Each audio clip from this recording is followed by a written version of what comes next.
Hello दोस्तों, कैसे हो आप सभी। स्वागत है आपका आपके अपने YouTube channel Pawan Singh lectures में। और इस वीडियो में आज का हमारा टॉपिक है उत्तराखंड कांस्टेबल 2025 जो आपका आगामी एग्जाम्स होने वाला है उसका प्रैक्टिस सेट हम शुरू करेंगे। और ये प्रैक्टिस सेट नंबर 1 है और आप लोगों को इन प्रैक्टिस सेट में से आगामी परीक्षाओं में क्वेश्चन देखने को मिल सकते हैं। तो आइए शुरू करते हैं। क्वेश्चन नंबर 1 है, निम्न में से विलोम शब्दों का गलत युग्म है। ये पूछ जा रहा इनमें से गलत युग्म कौन सा है विलोम शब्दों का। यदि हम बात करते हैं तो दक्षिण दक्षिण का क्या होता, वाम होता या उत्तर होता। तो ये तो बिल्कुल सही है, दक्षिण का या तो उत्तर होगा या वाम होगा, तो ये सही है। विधि, विधि का विलोम शब्द क्या होता है, निषेध, ये भी सही है। बर्बर का क्या होता है, सभ्य। तो अब आपके पास में ऑप्शन रहेगा, उद्यम का क्या होता है, निर्दम। तो इसका ये आप लोग का होता है ये वाला, इसमें ये रा प्रयोग कर जाता है, वो वाला रा नहीं प्रयोग कर जाता, इसलिए क्या हो जाएगा गलत। इसमें ऐसे वाला रा का हम प्रयोग करते हैं, ऊ की मात्रा वाले का नहीं, तो इसलिए यही हो जाएगा। तो B is the right answer. ये जो युग्म है गलत है। नेक्स्ट क्वेश्चन आता है, महादेवी वर्मा की कृति मेरा परिवार रेखा चित्र का प्रकाशन किस वर्ष किया गया।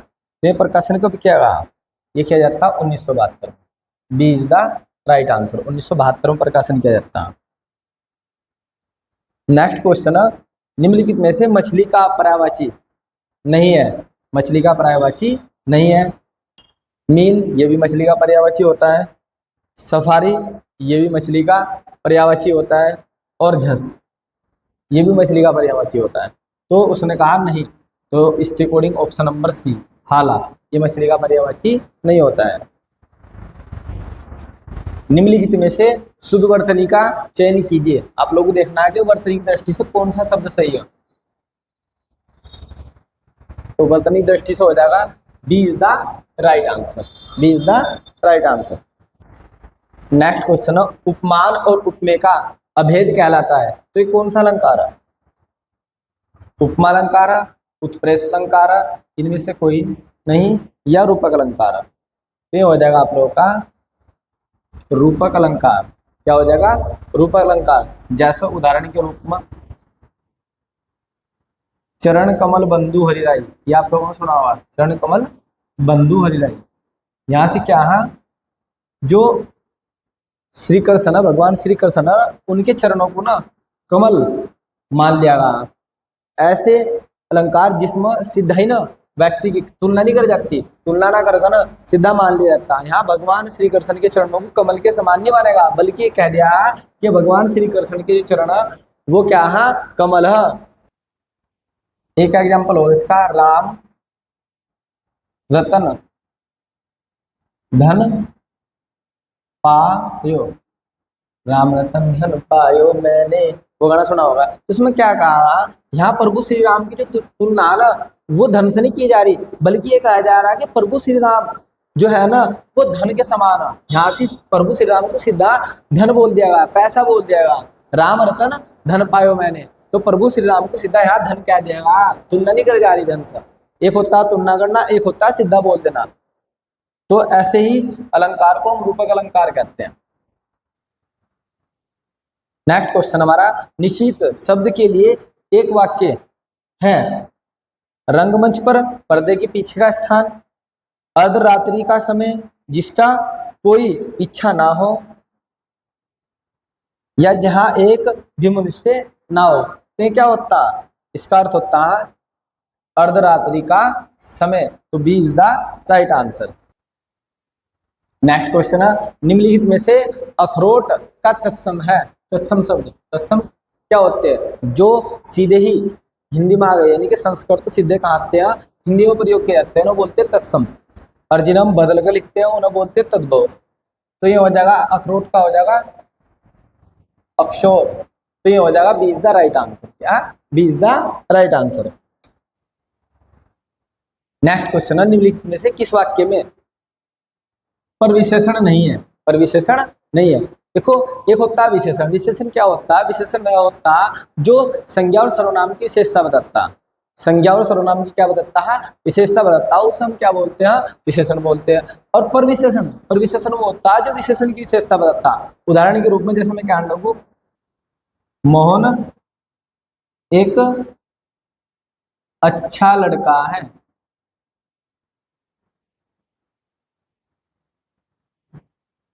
तो यहाँ पे जो अच्छा, ये कहलाएगा विशेषण। क्या कहलाएगा, विशेषण कहलाएगा।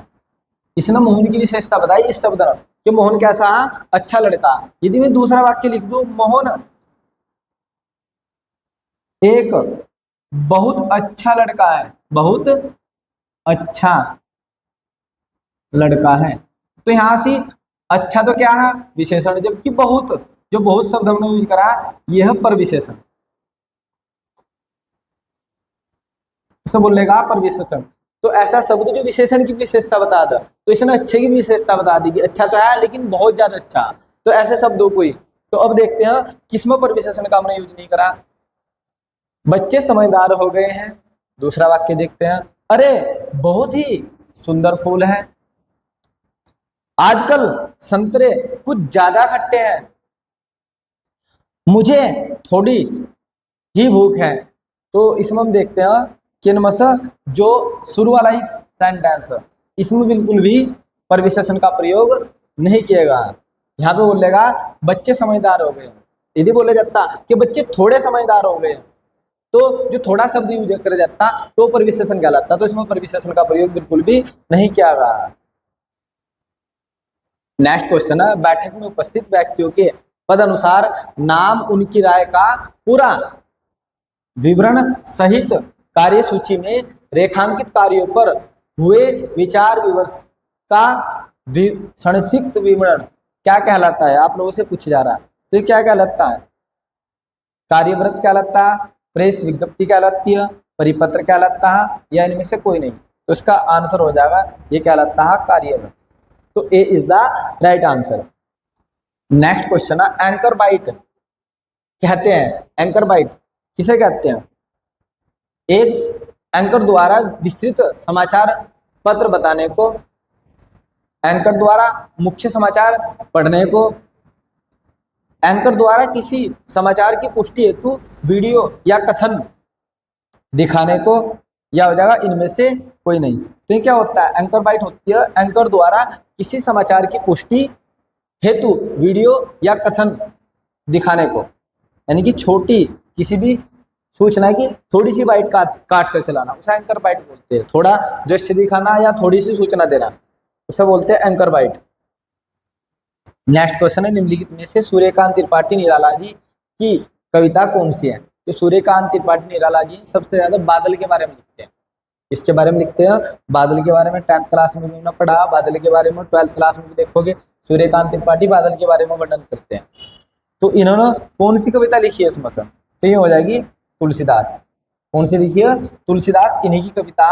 और ये जो तुलसीदास कविता इन्होंने 1934 में लिखी है। यदि आपसे पूछा जाए इसकी रचना कब थी, तो 1934 में लिखी जाती है। और 1935 में, ये दोनों ही फैक्ट आपको याद रखनी है, यदि एग्जाम से पूछ लिए गए। 1935 में जो ये कविता सुधा नामक पत्रिका द्वारा प्रकाशित की जाती है। आप लोगों से यहाँ पूछने जाएगा कि जो तुलसीदास कविता जो सूर्यकांत त्रिपाठी जी की लिखी हुई है, ये सुधा नामक पत्रिका में कब प्रकाशित की गई, तो 1935 में सुधा नामक पत्रिका में क्या की जाती है, प्रकाशित की जाती है। नेक्स्ट क्वेश्चन देखते हैं। नेक्स्ट क्वेश्चन है, उसे मृत्युदंड की सजा मिली, इस वाक्य में अशुद्धि बतानी है आपको। क्या बतानी है, अशुद्धि बतानी है आप लोग को। तो ये कह रहा कि संस्कृत के शब्दों का प्रयोग हुआ है। दूसरा, विदेशी शब्द सजा का प्रयोग हुआ है, ये त्रुटि है।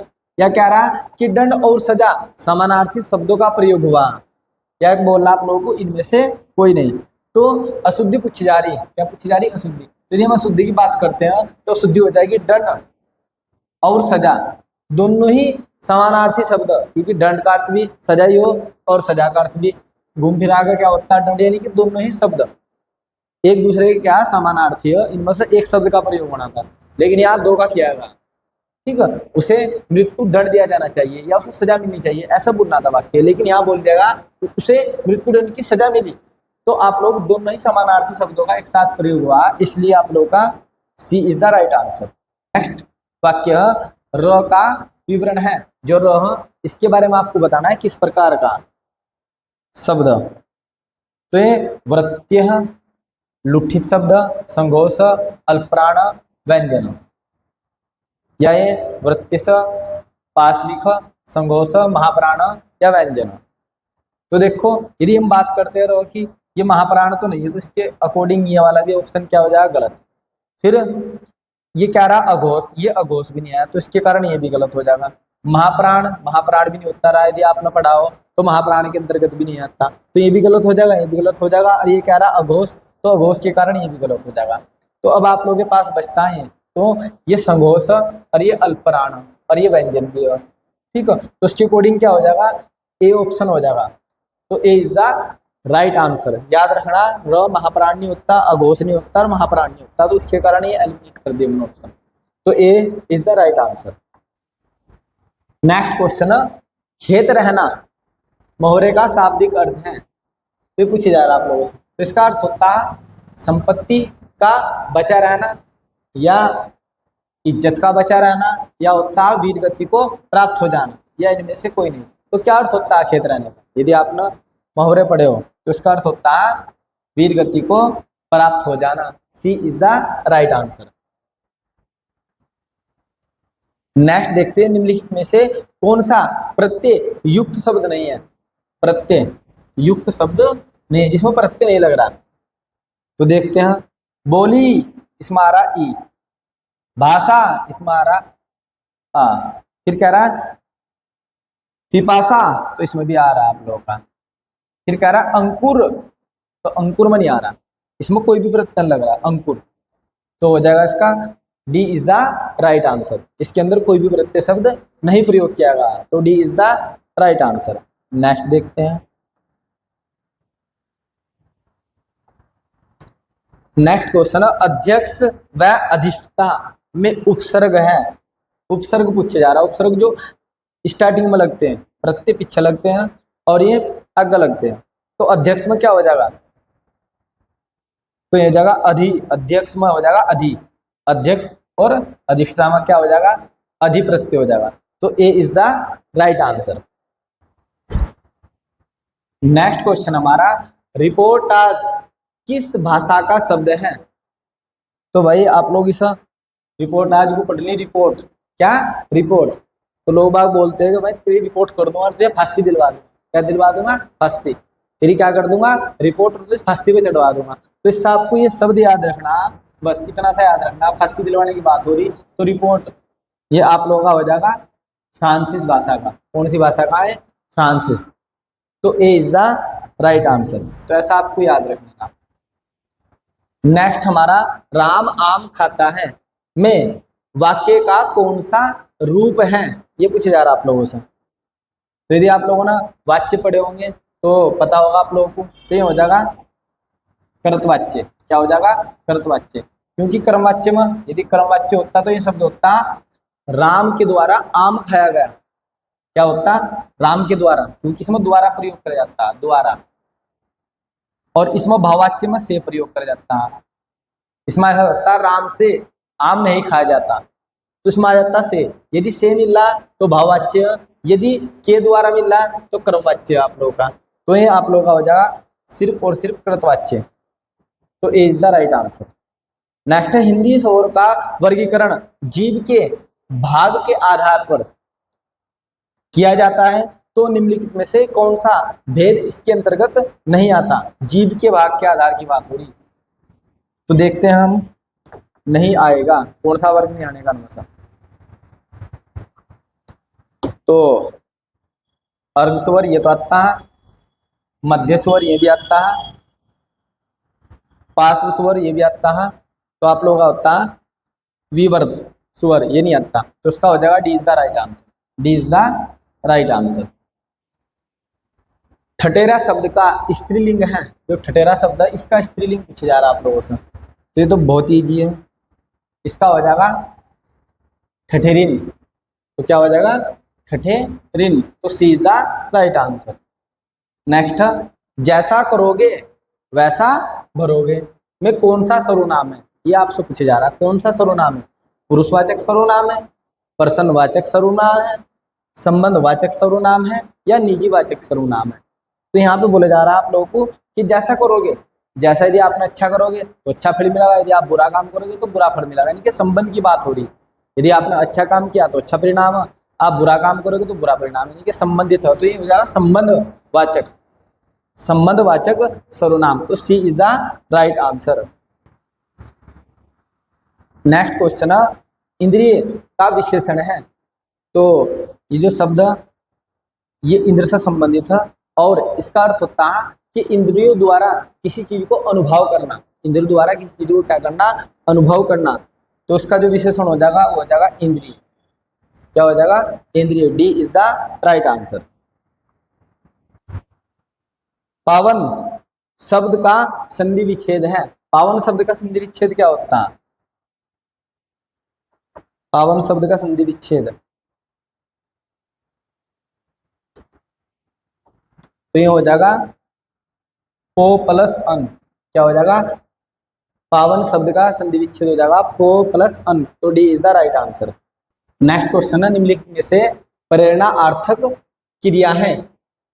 तो चलना, पढ़ना, बदलना, या जगाना। तो ये प्रेरणा दे रही, जगाना यानी कि किसी को जगाना, प्रेरणा, तो ये प्रेरणार्थक है, जगाना। नेक्स्ट वाक्य, राम की गाय चरती है। वाक्य में कारक बताइए, आपसे कारक पूछा जा रहा।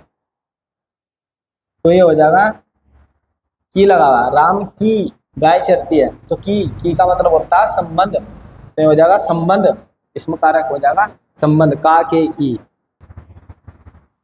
भारत सरकार के खेल मंत्रालय द्वारा द्रोणाचार्य पुरस्कार 2024, द्रोणाचार्य पुरस्कार 2024 उत्तराखंड के किस व्यक्ति को मिला है? और ये हमारा करंट का क्वेश्चन है। इस सेट में हमने हिंदी, कुमाऊनी, गढ़वाली और करंट, जीके, जीएस सभी के क्वेश्चन ऐड किए हैं, जैसा आगामी परीक्षाओं में आपको क्वेश्चन देखने को मिल सकते हैं। तो पूरा सेट हमने ऐसे ही बनाया, सभी आपको क्वेश्चन देखने को मिलेंगे। तो उत्तराखंड की ओर से किसे मिला द्रोणाचार्य पुरस्कार? सबसे पहला किसे मिला था? प्रथम द्रोणाचार्य पुरस्कार किसे दिया गया था? ये दिया गया था 2001 में। 2001 में भारोत्तोलक कोच के रूप में हंसा मंडाल को, पहले की बात करी जा रही है, यदि आपसे पूछा जाए, क्योंकि प्रथम भी पूछा जाता है आगे, प्रथम द्रोणाचार्य पुरस्कार उत्तराखंड में किसे मिला? तो ये किसे मिला था? हंसा मंडाल को 2001 में। जबकि वर्तमान 2024 में किसे मिला है? सुभाष राणा को। किसे मिला है? सुभाष राणा को मिला है। और ये अल्मोड़ा से, कहाँ से है? अल्मोड़ा से। यदि पूछ जा कि किस गांव से, यानी किस जिले से, तो ये अल्मोड़ा से, चिलामू गांव से, अल्मोड़ा के चिलामू गांव से है। और इन पैराशूटिंग, ये क्या है? पैराशूटिंग के कोच, भारतीय पैराशूटिंग के कोच है, इसलिए ना ये पुरस्कार दिया गया। नेक्स्ट क्वेश्चन है, हाल ही में उत्तराखंड के कितने व्यक्ति को पद्मश्री पुरस्कार से सम्मानित किया गया? उत्तराखंड के कितने व्यक्ति को पूछा जा रहा है, भारत के नहीं, उत्तराखंड के कितने व्यक्ति को पद्मश्री पुरस्कार से सम्मानित किया गया? तो कितने व्यक्तियों को किया गया?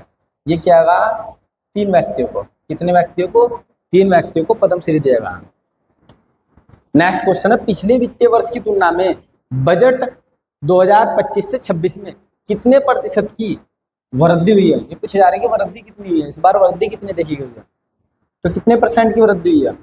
15.12% की, या 25.05% की, या 13.38% की, या 11.32%?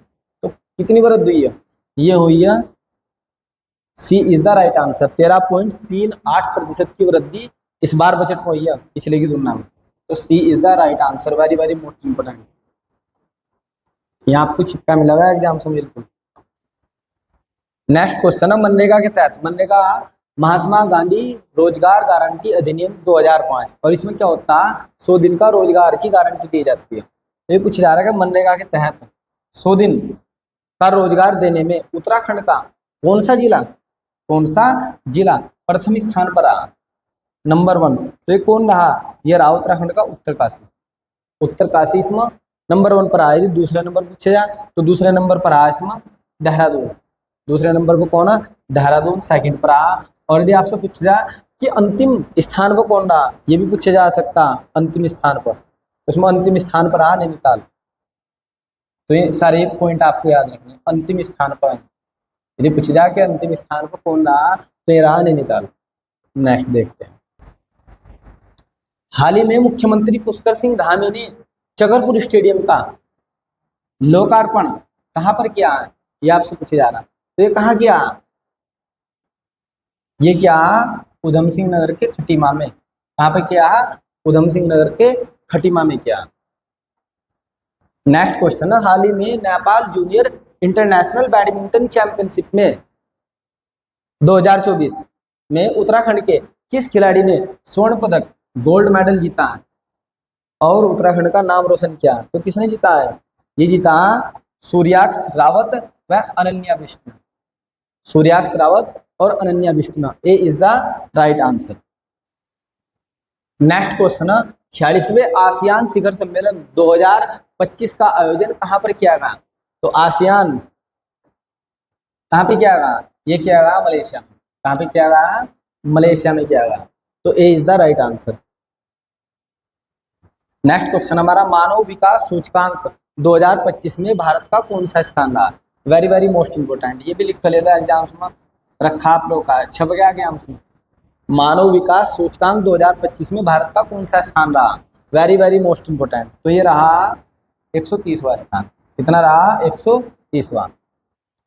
नेक्स्ट क्वेश्चन, जून 2025 में हिंदी भाषा के लिए, कौन सी भाषा के लिए, हिंदी भाषा के लिए साहित्य अकादमी युवा पुरस्कार किसे प्रदान किया गया। तो किसे प्रदान किया गया, ये किया गया है पार्वती तिर्के। किसे प्रदान किया गया है, पार्वती तिर्के को प्रदान किया गया। C is the right answer. Next question आता है, हाल ही में 34वां सरस्वती सम्मान किसे दिया गया है। 34वां सरस्वती सम्मान, वेरी वेरी मोस्ट इंपोर्टेंट, ये भी छपा का पेपर में भाई, लिख लो। तो 34वां सरस्वती सम्मान किसे मिला है, ये मिला है भरदेश दास को। किसे मिला है, भरदेश दास। तो C is the right answer.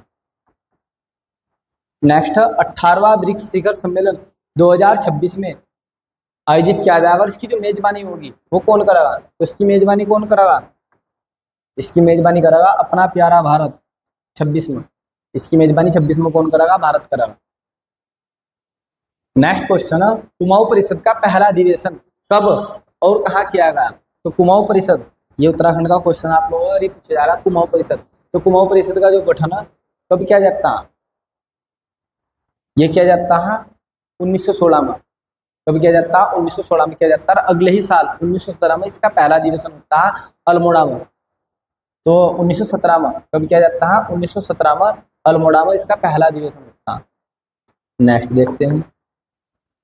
Next question है, भारत में उपनिवेशिक, जब हम गुलामतत्व की बात हो रही, शासन के दौरान शैक्षणिक संस्थाओं यानी जो शैक्षिक संस्थान हमारे, उनके संदर्भ में निम्नलिखित युग्म में से सही सुमिलित नहीं है। कौन सा सही नहीं है, ये पूछे जा रहा है आप लोगों से।